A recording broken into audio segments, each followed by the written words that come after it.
اعوذ باللہ السمیع العلیم من الشیطان اللعین الرجیم بسم اللہ الرحمن الرحیم الحمد للہ رب العالمین وصلی یا ربی علی محمد وآلہ الطاہرین اللہم صلی علی محمد وآل محمد وعجل فرجہم وعجل لوليك الفرج يا كريم واجعل فرجنا بفرجه يا أرحم الراحمين توكلت على الله العظيم رب اشرح لي صدري ويسر لي أمري واحلل عقدة من لساني يفقهوا قولي رب يسر ولا تعسر وتمم بالخير آمین یا رب العالمین۔ عزیزان گرامی، علم کلام اس کی بحث میں ہم نبوت کی بحث کرتے کرتے نبی آخر الزمان کے بارے میں بات کرنے پر پہنچ گئے۔ ہم نے جو موضوع پچھلے درس میں ڈیل کیا تھا وہ تھا سوشل بائیکاٹ کا موضوع، جس میں شعب ابی طالب میں بنی ہاشم تقریباً سب کے سب محصور ہو کے رہ گئے۔ انہیں اپنے آپ کو الگ کیا، کیونکہ الگ کرنے کے سوا جناب محمد مصطفیٰ صلی اللہ علیہ وسلم کے زندگی کو خطرہ تھا۔ اس لیے حضرت ابو طالب نے تجویز دے دی کہ ہمیں مشرکوں سے بالکل الگ رہنا پڑے گا۔ سوشل بائیکاٹ وہ تو ہے ہی، تو لہذا اپنی سیکیورٹی کے لیے ہمیں اپنے شعب میں منتقل ہونا پڑے گا۔ صرف راتوں کے اندر حج کے موسم کے دوران آذوقہ وغیرہ حاصل کرنے میں وقت استعمال کیا جاتا تھا، باقی تمام وقت میں وہ باہر نہیں جا سکتے تھے۔ اس طرح سے بہت تنگی، بہت مشکلات اور بھوک پیاس کا بہت مسئلہ پیش آیا بنی ہاشم کو۔ تو آخر پر جب خبر یہ دی گئی کہ معاہدہ دیمکوں نے کھا لیا ہے اور معاہدہ باقی نہ رہا، تو دونوں طرف سے جو ایک فشار تھا سوشل بائیکاٹ کا یا ترک موالات کا، وہ ایک دم سے ختم ہو گیا دونوں طرف سے۔ تو لیکن ایک بدقسمتی ہوئی کہ چند دن پہلے محاصرہ اٹھنے سے، ترک موالات ختم ہونے سے چند دن پہلے دونوں پیغمبر اکرم صلی اللہ علیہ وسلم کے محسن، ایک ان کے چچا حضرت ابو طالب اور ان کی زوجہ محترمہ جناب خدیجہ الکبریٰ، دونوں کا انتقال ہو گیا، اور اس لیے اس سال کو عام الحزین کا نام دیا گیا، غم کا سال۔ تو بہرحال ایک مشکل پیغمبر کے لیے صلی اللہ علیہ وسلم کے لیے یہ پیش آئی کہ جو ان کے بہت ہی زیادہ پشت پناہ تھے، ان کو حوصلہ دلانے والے، ان کی حفاظت کا سامان کرنے والے، وہ یہی دو ہستیاں تھیں۔ ایک طرف ابو طالب ان کے چچا، اور دوسری طرف ان کی زوجہ محترمہ جناب خدیجہ الکبریٰ۔ مال و دولت جناب خدیجہ الکبریٰ کا خرچ ہوتا تھا، اور محاصرے کے دوران وہ سب کا سب ختم ہو گیا۔ فاقوں پہ باری آ گئی، اور جہاں تک حضرت ابو طالب کا سوال ہے تو وہ تو بالکل ایک سپر بنے ہوئے تھے جناب پیغمبر کے لیے صلی اللہ علیہ وسلم کے لیے۔ کبھی بھی کوئی مشکل پیش آتی وہ اپنا سینہ آگے کرتے تھے، ان کو بچاتے تھے۔ حتیٰ کہ محاصرے کے دوران بھی انہوں نے 40 آدمی مقرر کیے شعب کی حفاظت پر، کہیں کسی وجہ سے میرے بھتیجے کو کوئی مشکل پیش نہ آئے یا ان کی زندگی کو خطرہ لاحق نہ ہو. کل ہم نے بیان کیا ہے کہ ان کے سونے کی جگہ بدلتے رہتے تھے. بہرحال محاصرہ تمام ہو گیا. محاصرہ جب تمام ہو گیا تو اس کے بعد میں نے کہا کہ حفاظت کا سامان بھی تمام ہو گیا. اب محمد کے لیے کوئی پشت پناہ ہی نہیں ہے، کوئی حفاظت کا سامان نہیں ہے. اس لیے تیاری ہو رہی ہے، مکے کے طرف سے آمادگی ہو رہی ہے. آمادگی یعنی ایک موقع پیدا ہو رہا ہے کس چیز کا؟ ہجرت کا. ہجرت کے لیے اب مسلمانوں کو اقدام کرنا ہوگا. یہ مکے کی بات ہے. ہجرت کے معاملے کو اچھی طرح سمجھنے کے لیے دوسری طرف ہمیں جانا پڑے گا. سمجھنے کے لیے دوسری طرف ہجرت. مکے کی بات ہم نے سمجھ لی، مکہ اس کے بارے میں تقریباً تمام معلوم ہے آپ کو. لیکن مدینے کی طرف ابھی ہم اپنی بحث میں نہیں گئے ہیں، اور یہ مدینے کی بحث ضروری ہے سمجھنے کے لیے کہ ہجرت کے لیے زمین پختہ کیسے ہو گئی مدینے کی طرف سے. مکے کی طرف سے معلوم ہے، تو مدینے کی طرف سے کیسے آمادہ ہو گیا مدینہ، نمبر ایک. اور نمبر دو یہ کہ مدینے کے سماج کی تار پود کیا تھی. مدینہ میں سماج جو ہے نا، جو وہاں لوگ رہتے ہیں، وہ تار پود کیا ہے، کیریکیچر کیا ہے، کون سے لوگ رہتے ہیں، کون سے قبیلے رہتے ہیں، ان کی مزاج کیا ہے وغیرہ وغیرہ سب کچھ معلوم ہونا چاہیے. ان کی تاریخ کیا ہے، اور جہاں جا رہے ہیں ہم ہجرت کر کے وہ کیسی زمین ہے، کیسی جگہ ہے، وہاں کون سے امکانات مسلمانوں کے لیے ہیں جو مکے میں نہیں تھے. تو یہ سمجھنا لازم ہے.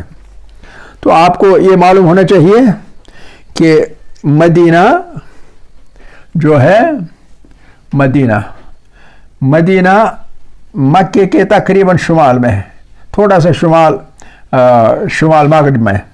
اور مکہ جو ہے اس کے بیچ والا جو ہے فاصلہ وہ تقریباً 500 کلومیٹر ہے، 500 کلومیٹر تقریباً. لیکن جزیرہ نما عرب کی جو ٹوپوگرافی ہے، ٹوپولوجی یا ٹوپوگرافی جو ہے، وہ کچھ ایسی ہے کہ جنوب سے لے کے یمن سے، جنوب سے لے کے انتہا سے، جنوب سے لے کے اوپر شام تک ایک درہ جیسا ہے، لمبا درہ، دونوں طرف پہاڑیاں، اور بیچ میں تھوڑی سی مسطح زمین، گہری زمین. اور اس ساری زمین کو ہم کہتے تھے القرہ اس کا نام ہے. یعنی ایک درہ جیسا پاس، اور وہ پاس لمبائی میں، چوڑائی میں کم، لمبائی میں جنوب سے لے کے شام تک. کلیئر ہو گیا نا؟ اچھا، آپ کو معلوم ہے کہ عربستان اکثر و بیشتر صحرا ہے، ریگستانی ہے، پہاڑیاں ہیں، ٹھیک ہے نا.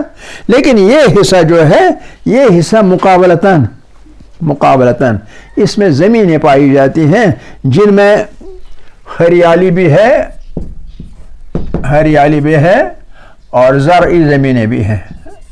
زرعی زمین کی وجہ سے اس میں زراعت بھی ہوتی ہے اور باغات بھی ہوتے ہیں، باغات، کھجور کے باغات وغیرہ وغیرہ. تو لہذا یہ جو حصہ ہے یہ بہت اہم ہے. صحیح، یمن سے شروع کر کے یمن، اور یہ اوپر شام. لیکن بیچ میں جو مکے والا حصہ ہے، یہ والا مکے والا حصہ، یہ اکثر و بیشتر بالکل پہاڑیاں ہیں.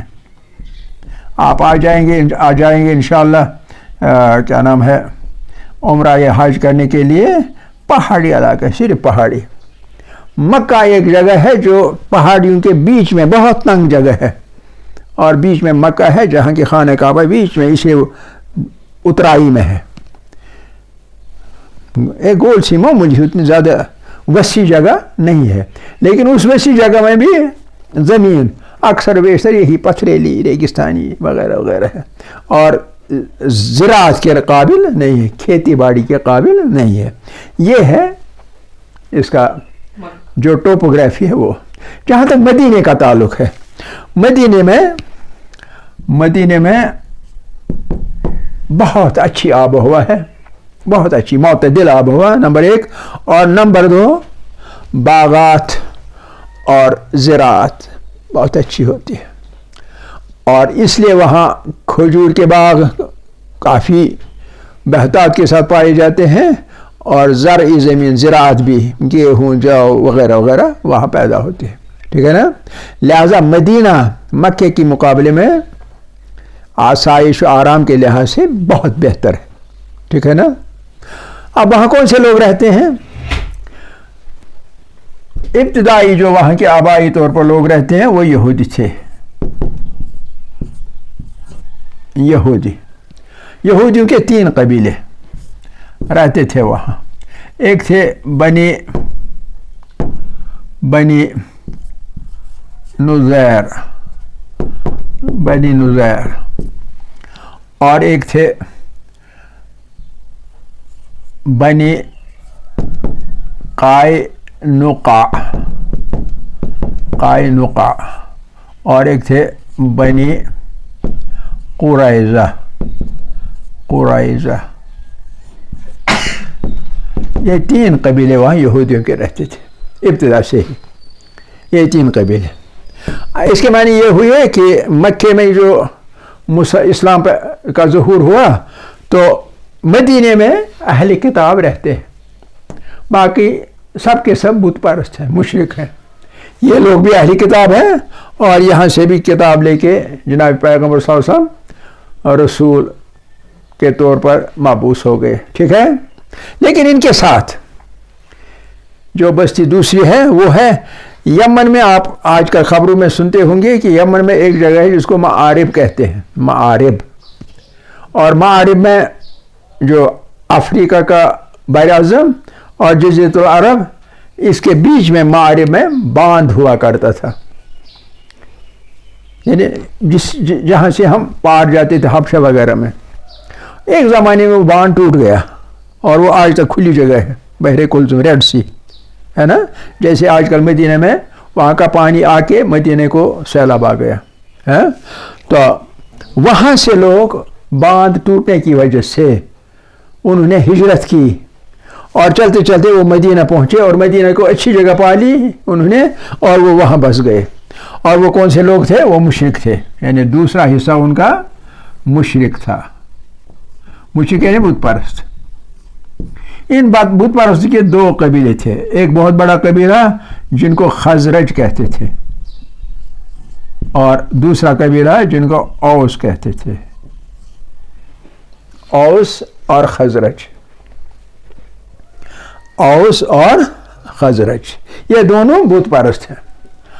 تو یہ وہاں سے آ گئے اور مدینہ میں ظاہر سی بات ہے کہ یہودیوں کے بغل میں آباد ہو گئے، تو لہذا مدینے میں پارٹے کرتے ہیں، اشتراک کرتے ہیں، ایک یہودی اور مشرک ایک ساتھ رہتے ہیں، صحیح۔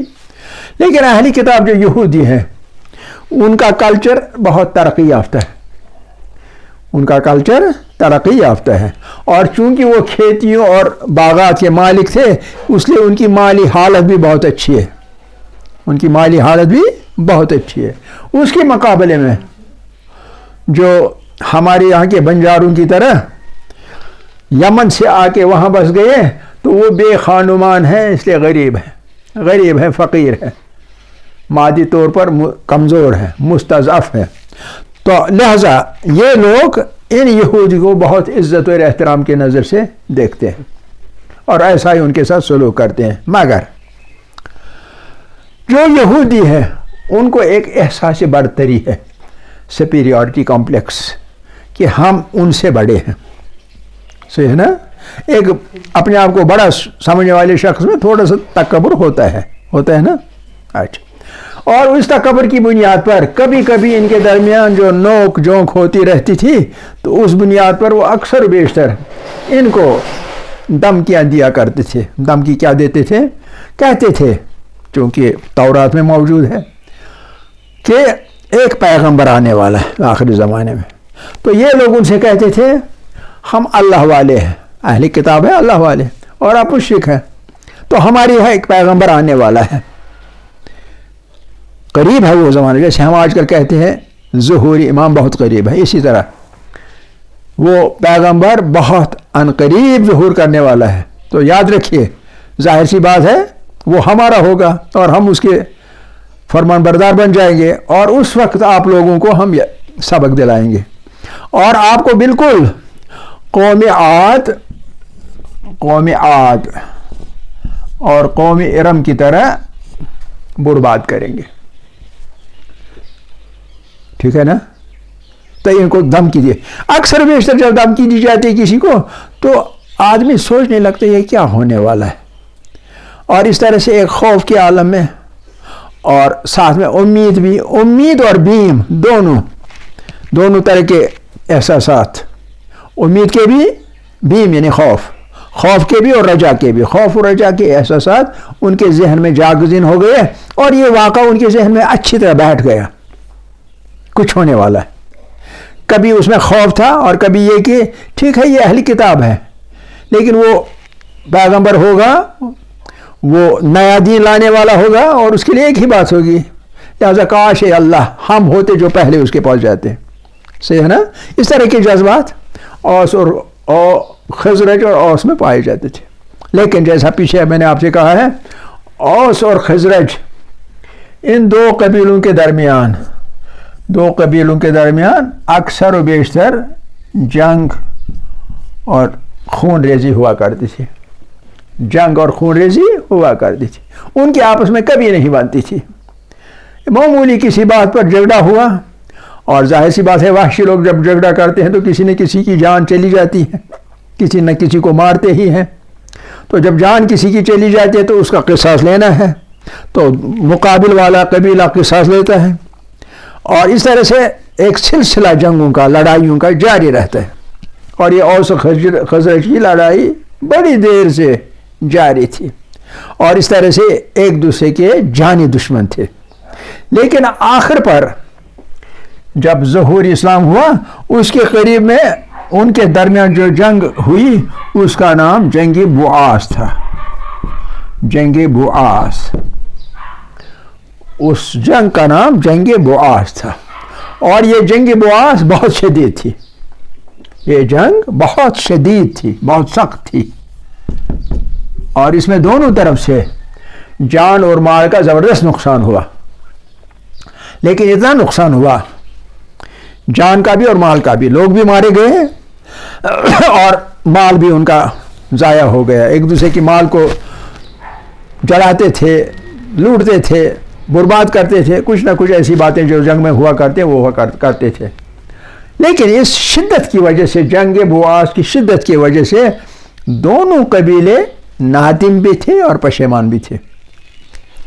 یہ ضروری پوائنٹ ہے یہ، لہذا اس کی وجہ سے نادم بھی اور پشیمان بھی تھے، اور دونوں طرف سے ایک خواہش تھی کہ کاش ہماری یہ جنگ ہمیشہ کے لیے ختم ہی ہو جاتی.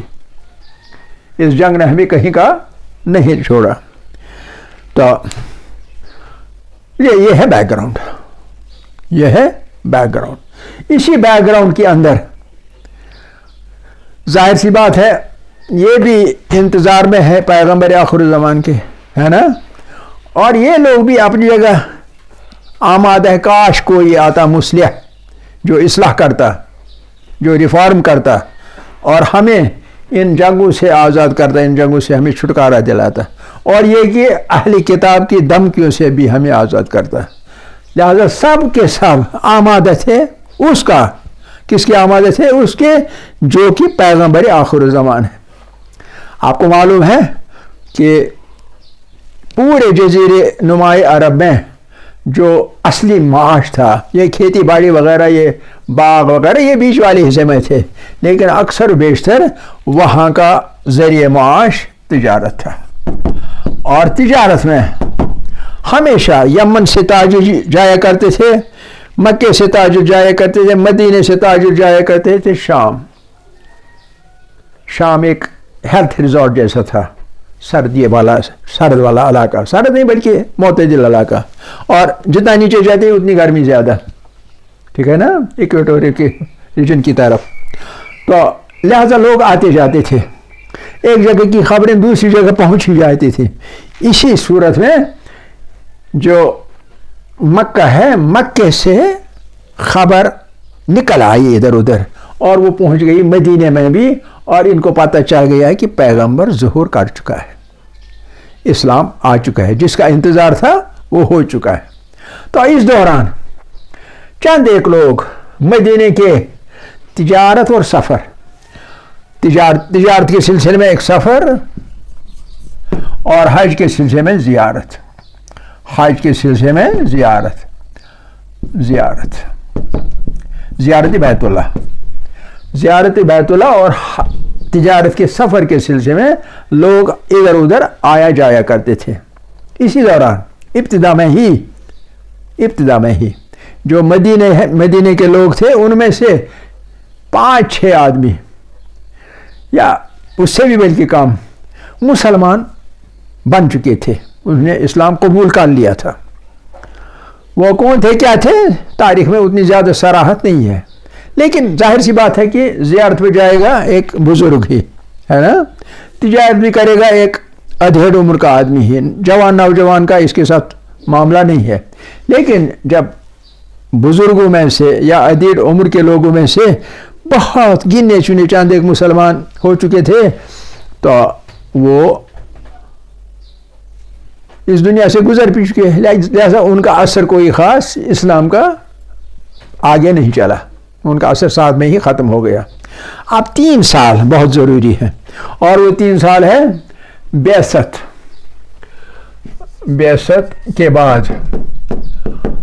کے بعد 11واں سال 12واں سال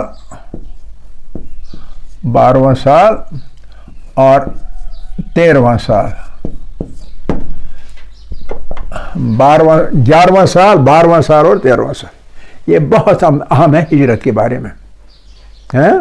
تو پہلے سال 11ویں سال، کیونکہ 13ویں سال 13 ہی سال بعثت کے بعد جناب پیغمبر مکے میں رہے اور اس کے بعد 10 سال مدینے میں گزارے، ٹھیک ہے نا، تو لہٰذا یہ آخری 3 سال. 11ویں سال میں مدینے سے 6 لوگ دیکھے پیغمبر اکرم نے حج کے دوران، یا حج کے دوران آتے تھے. حج کا مہینہ ہی ایسا ہوتا تھا جس میں لوگ ادھر سے ادھر جاتے تھے. تو 6 لوگ ایسے تھے جنہیں جناب پیغمبر نے دیکھ لیا اور انہیں پتہ چلا مدینے کے لوگ ہیں. تو انہوں نے ان 6 لوگوں کو دعوت دی اسلام کی. آپ کو اب معلوم ہے کہ یہ دعوت دینا، یہ معلوم کرنے مدینے کے ہے، یہ سب کچھ مخفی طور پر ہوا کرتا تھا، کیونکہ مشرکوں کو معلوم نہیں ہونا چاہیے، کیونکہ آپس میں دشمنی زبردست ہے نا. تو یہ 6 لوگ جناب پیغمبر نے ان کو ڈھونڈا اور ان کو اسلام کی دعوت دے دی، تھوڑا سا اسلام سمجھا دیا، تو یہ 6 لوگ مسلمان ہو گئے.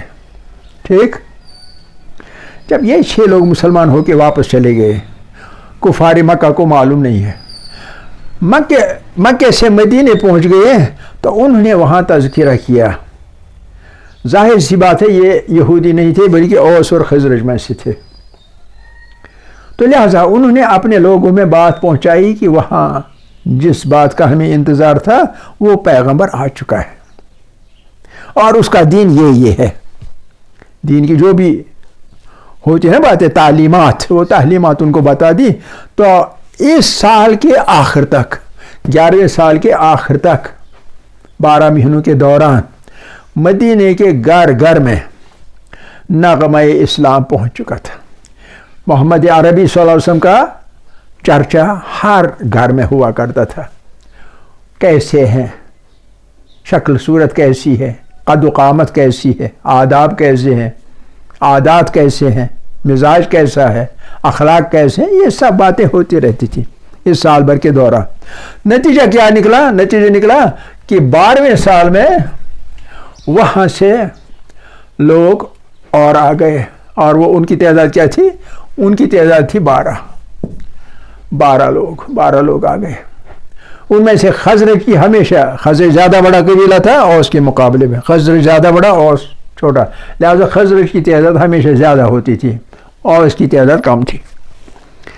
تو ان 12 لوگوں کے ساتھ جب مسلمانوں کا رابطہ ہو گیا مخفی جگہ میں نے آپ سے کہا ہے کہ عقبہ، عقبہ ایک جگہ ہے منا میں جہاں کہ وہ جمرہ پایا جاتا ہے، جمرہ اولا، جمرہ وسطیٰ اور جمرہ عقبہ۔ جمرہ عقبہ آخر پر ہے اور وہ جگہ زیادہ کھلی ہے منا کے اندر، یہ عقبہ ہے منا کا حصہ، منا، عقبہ منا، منا کا حصہ ہے۔ اور چونکہ منا میں یہ ایک طرف ہے اس لیے کچھ لوگ جب اس طرف جائیں باقی لوگوں کو پتہ نہیں چلتا ہے، تو اسی کے اندر جناب پیغمبر نے ان 12 آدمیوں کو، یہ بھی ان کو ڈھونڈتے تھے وہ بھی ان کو تلاش کرتے تھے، دونوں طرف سے تلاش تھی۔ تو جب معلوم ہوا کون ہے کیا ہے تو ان کے ساتھ بات چیت ہوئی۔ ان پس منظر میں 6 لوگوں کو کام تھا، تو ان 12 لوگوں کے ساتھ پہلا معاہدہ ہو گیا، پہلا عہد یا معاہدہ پیغمبر کا پہلا عہد، لہذا بیعت جو ہے پہلی بیعت جب پیغمبر کے ہاتھ پہ ان 12 لوگوں نے کی، صحیح ہے۔ اور ان سے یہ کہا گیا جب آپ مدینہ جائیں تو یہ دین وہاں پہنچائیں، اس کی تبلیغ کریں، صحیح، ٹھیک ہے، پہلا عہد۔ اب اگلے سال یہ کروشل ٹائم ہے، یہ 13واں سال بہت کروشل، اس میں وہاں سے آ گئے ہیں 75 لوگ،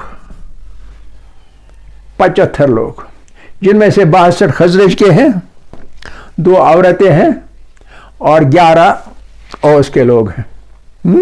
تو ان کے ساتھ، ان 12 کے ساتھ ایک دوسرا عہد نامہ ہو گیا، عہد نامہ، اور اس عہد نامہ کے دوران ایک بیعت ایسی کی گئی جس کو بیعت الحرب کہتے ہیں، بیعت الحرب۔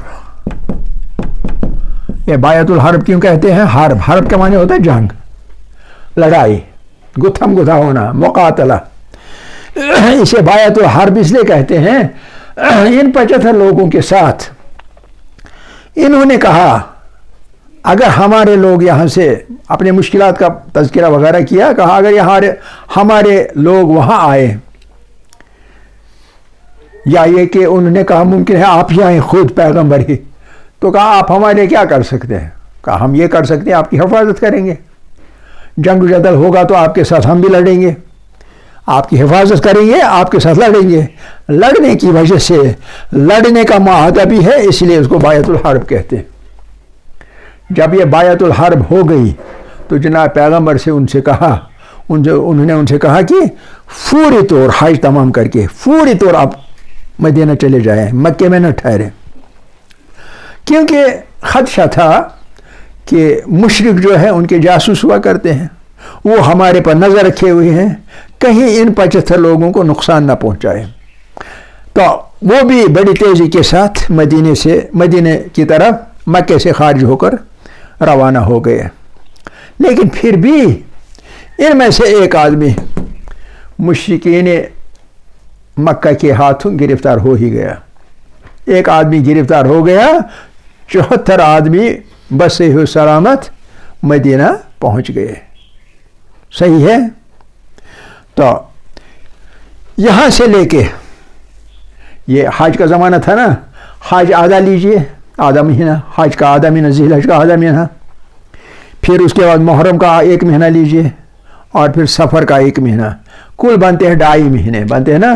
تو یہ 2.5 مہینے جو ہے اس کے بعد مدینہ میں مسلمانوں کا قیام ہے صرف 2.5 مہینے۔ ان 2.5 مہینوں کے دوران جناب پیغمبر صلی اللہ علیہ وسلم نے مسلمانوں کو اجازت دی، جیسے ہم نے کل کے درس میں بھی کہا، اجازت ہی نہیں بلکہ حکم دے دیا کہ ایک ایک کر کے چپکے سے خلوت میں بالکل پنہاں طور پر مکے سے ہجرت کرے مدینہ، اور ان سے یہ کہا گیا ہے کہ اللہ نے آپ کے لیے مدینے کو جائے امن قرار دیا اور مدینے کے لوگوں کو آپ کے لیے بائی قرار دیا، بائی اور جائے امن۔ اور اس لیے بعد میں جب ہجرت ہو گئی تو پیغمبر اکرم صلی اللہ علیہ وسلم نے مواخات، بھائی چارہ قائم کیا، وہاں کے مدینے کے لوگوں کے اور مکے کے لوگوں کے درمیان. مکے والوں کو مہاجر نام پڑ گیا اور مدینے والے چونکہ مدد کرنے والے تھے اس لیے ان کا نام انصار پڑ گیا. انصار اور مہاجرین کے درمیان بعد میں مواخات اور برادری ہو گئی. ٹھیک ہے کہ نہیں؟ تو ٹائم کافی ہو گیا، باقی انشاءاللہ کل. والحمدللہ اولا و آخرا و ظاہرا و باطنا.